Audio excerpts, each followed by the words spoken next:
If you're a proud owner of an Amflow PX carbon or PR carbon electric bike, you can actually adjust the geometry of your frame at 3 specific points. Starting at the headset area, you can adjust the head angle, tune the bottom bracket height at the rocker link, and also change the chainstay length directly at the rear end. By mixing and matching these settings, you can configure over 40 different geometry setups on the Amflow PX or PR. Let's start at the front of the bike with the adjustment options for the head tube angle.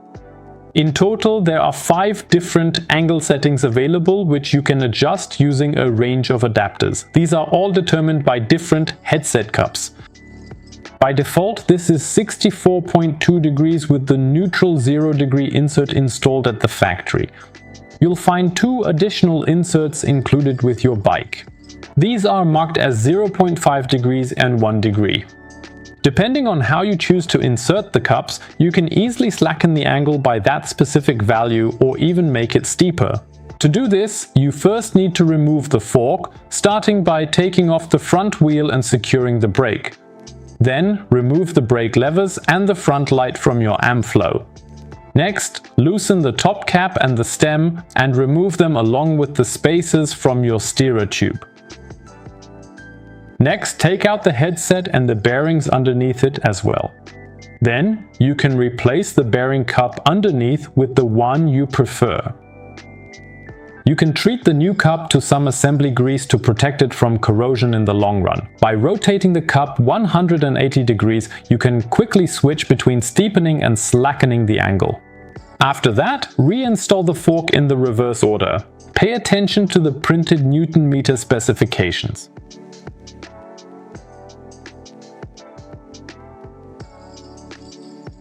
A slacker head angle adds stability and confidence at higher speeds, while also reducing the risk of going over the handlebar. Steepen it up and you'll get improved climbing performance and a more agile, responsive feel on tight and technical sections of trail. As someone who plays it a bit safe on the trail, I definitely lean towards the slacker setup, just for that extra bit of confidence. For the bottom bracket height, you have a simple choice between 2 options, a higher one and a lower one. You adjust this using a flip chip on the rocker linkage. To rotate the inserts, I recommend padding the gaps between the rocker and the frame with some cloth or soft material so the frame doesn't get wedged together when unscrewing. Then you can go ahead and loosen the flip chips on both sides with a 6mm hex key and take them out.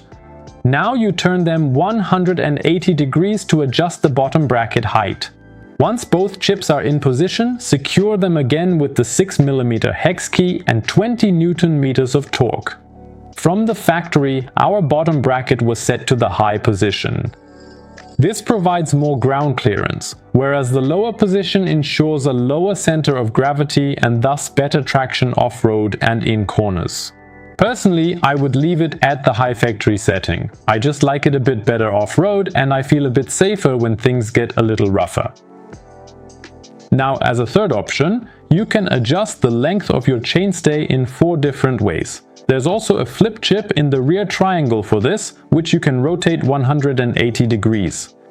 Furthermore, you have an additional flip chip with 2 different intermediate length settings in your bike's accessory box. Changing the chainstay length is also necessary if you'd rather ride your Amflow with a full 29-inch diameter rear wheel. To adjust it, remove the rear wheel and secure the brake pistons. Now you can remove the flip chips from the outside with a 5mm hex key and turn them to the specific position that you desire. With the factory flip chips, you can choose between having a very short or a very long chainstay, or you can switch to the additional aftermarket inserts with 1 long and 1 short intermediate step each.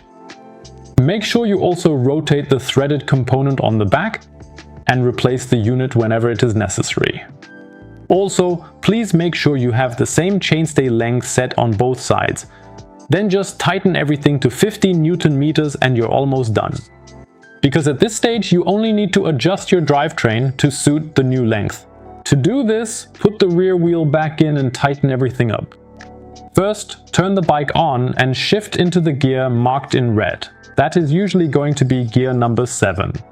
Then, carefully push the rear derailleur arm forward and press the small maintenance button on the derailleur cage. Now loosen the through axle and your transmission derailleur with one full turn. You'll need the size 6 hex key for the through axle and the size 8 for the transmission derailleur. Then pull your derailleur cage back until the chain is fully tensioned again. And then tighten the derailleur with 35 Newton meters of torque. Then you can just screw the through axle tight with 10 Newton meters and you're done. You might need to realign and recenter your brake caliper if that happened to change when you adjusted the chainstay length. A short chainstay provides a higher level of agility and maneuverability on the trail, whereas a longer wheelbase ensures greater stability and safety, especially at high speeds. Personally, I would definitely prefer the short version to simply be more maneuverable while out on the trail. That leaves only one final question. How do you plan to customize your Amflow, and which specific geometry setup do you prefer? Feel free to let me know in the comments. If you have any questions, please feel free to get in touch with us, and don't forget to leave a like and subscribe if you enjoyed this video and found that it helped you out.